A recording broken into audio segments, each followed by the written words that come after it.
Qora delfin Rossiyadagi nomi chiqqan eng dahshatli qamoqxonalardan hisoblanadi. Bu qamoqxonada saqlanuvchilar odamxo'rlar, zo'ravonlar va manyaklar, ya'ni vahshiylardir. Turma mahbuslari kecha-yu kunduz nazorat ostida. Toza havo sayriga har bir mahbusni butun boshli turma atradi olib chiqadi. Qochib qolishga urinmasligi yoki biror nojo'ya harakat sodir etmasligi uchun mahbusning boshiga qora qop kiydiriladi. Shunisi e'tiborliki, bu turmaga tushganlar umrining oxirgi lahzasigacha ozodlikni ko'rmay yashaydi.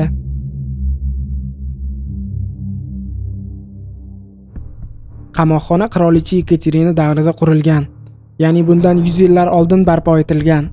1773-yili qo'zg'olonchilar atradi tormon etilgandan so'ng Qora delfin turmasini tashkil etishgan. Turmada qo'zg'olonchilar jazo muddatini o'tagan, tuzkonlarda ishlatilgan va ular bir umrga shu yerda qolib ketgan. 1893-yil turma ichkarisida Ilsk arrestorlar bo'limi tashkil etildi. Bo'lim 400 nafar mahbusga mo'ljallangandi. Mahbuslar bu yerda turli kiyim, poyafzallar tikish, yoz oylarida tomorqa ishlari bilan band bo'lgan. Qora delfin 2000-yili maxsus rejimdagi koloniya statusiga ega bo'ldi. Mahbuslarning ilk partiyasini olib kelishdan oldin turma ichkarisi ta'mirdan chiqarildi. Kuzatuv kameralari o'rnatildi. Kameralarga qo'shimcha panjaralar o'rnatib chiqildi va qo'shimcha blokpostlar ham tashkil etildi. Boshiga qora qop kiyganlar.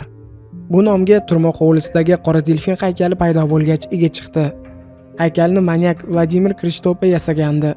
Bu mahbus 1996-yili 2 odamni vahshiylarcha o'ldirgani uchun o'lim jazosiga mahkum etilgan. Keyinchalik jazo bir umrlik qamoq jazosiga almashtirilgan.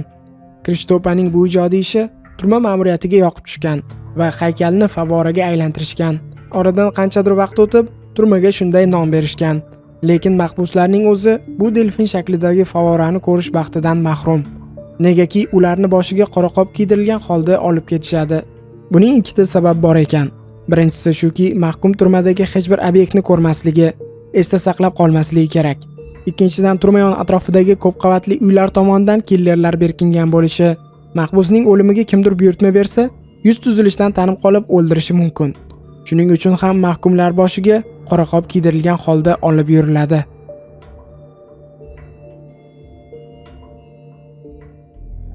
Odamxo'rlar. Turmada jami 900 nafar mahkum jazo muddatini o'taydi. Turma xodimlarining soni ham xuddi shuncha.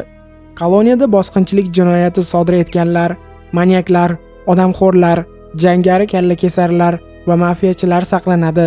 Masalan, bu yerda chuvashiyalik odamxo'r Vladimir Nikolayev ham jazo muddatini o'tamoqda.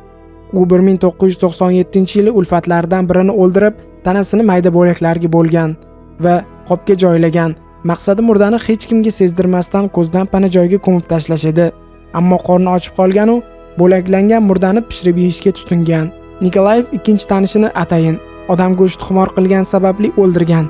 Bir qismini yegan, bir qismini esa tanishlaridan biriga arzimagan pul evaziga sotgan. Sotayotib bu go'sht ki go'sht ekanini ham aytishni unutmagan. Tanishi uyga go'shtni olib kelgan, xotini chuchvara pishirgan. Ammo chuchvarani yeyish asnosida go'shtning ta'mi sira kiyiknikiga o'xshamagan. Er-xotin shubhalanib, chuchvarani ekspertizaga topshirishgan. Ana shu narsa Nikolayevni sirini oshkor qilgan. Nikolayevni o'limga hukm qilishdi. Biroq keyinchalik jazoni bir umrlik qamoq jazosi bilan almashtirishdi.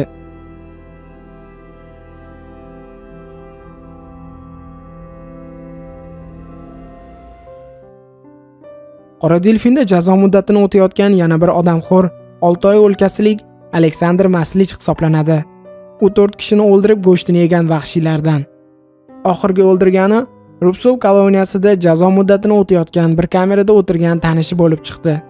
Maslich uni o'ldirib, ichki a'zolarini kameraning o'zidayoq qovurib yegan. Choy o'rnida marhumning qonini ichgan. Xuddi shu ishi uni bir umr qamoqda o'tirishga mahkum etdi. Qora delfin koloniyasida bolalar qotili manyak Oleg Rilkov ham o'tiribdi. 1993-1997-yillar oralig'ida manyak 37 nafar voyaga yetmagan qizning nomusini bulg'alagan. 3 bola va bir ayolni vahshiylarcha o'ldirgan. Tergov jarayonida bu bolalarning nomusini bulg'alash, keyin ularni o'ldirib, ichki a'zolarini tashqariga chiqarib tashlashdan huzur qilishini aytib o'tgan. Yana bir manyak Rostov viloyatilik Vladimir Muxankinni eslaganlarni eti ushadi.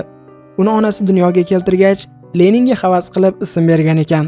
Biroq ulg'aygach, Vladimir vahshiylikda avjiga chiqqan. 1995-yilning birinchi yarmida u 8 kishining yostig'ini quritdi. Qurbonlarni ichki a'zolarini kesib olib, o'zi uxlaydigan to'shak ostiga terib qo'yish manyakning eng sevimli mashg'uloti bo'lgan.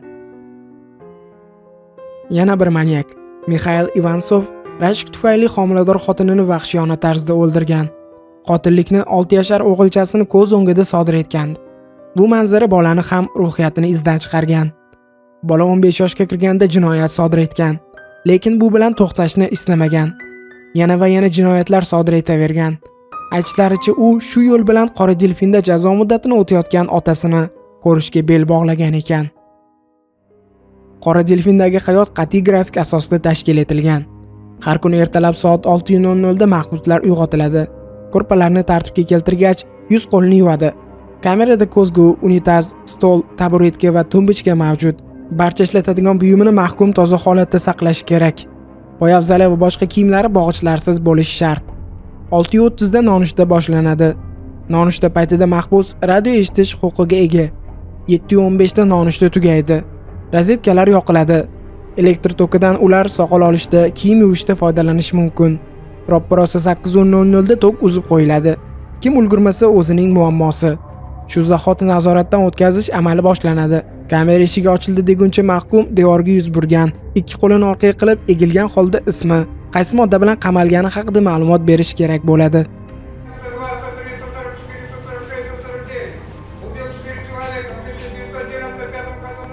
Turmadagi mahbuslar ertalab soat 6:00 dan to kechki 22:00 gacha o'tirish, yotish huquqiga ega emas. Faqat soat kechki 22:00 dagina taqiqlov bekor qilinadi. Lekin mahbus chiroqni o'chirmagan, boshini kamera eshigi tarafga burgan, boshini ko'rpa bilan yopmagan holda uxlashi kerak bo'ladi. Ko'ngilochar lahzalar deyarli yo'q hisob. Sigaret chekish taqiqlangan, cheksa maxsus izolyatorga tashlanadi. Televizor tomosha qilish vaqtiga jazo muddati 10 yildan o'tgach muyassar bo'ladi. Shunda ham qarindoshlari televizor sotib olib berish kerak. Ko'pchilik mahbuslardan esa sodir etgan jinoyatidan ogoh bo'lgach, qarindoshlari ham yuz o'giradi. Televizor bori ham bir kecha kunduzda 4 soat va 15 daqiqa tomosha qilish huquqiga ega. Shunda ham faqat markaziy kanallarni tomosha qiladi. Reklama blokka tushiriladi. Agar so'zlab berganlarimiz sizga yoqqan bo'lsa, videoga like bosib qo'ying.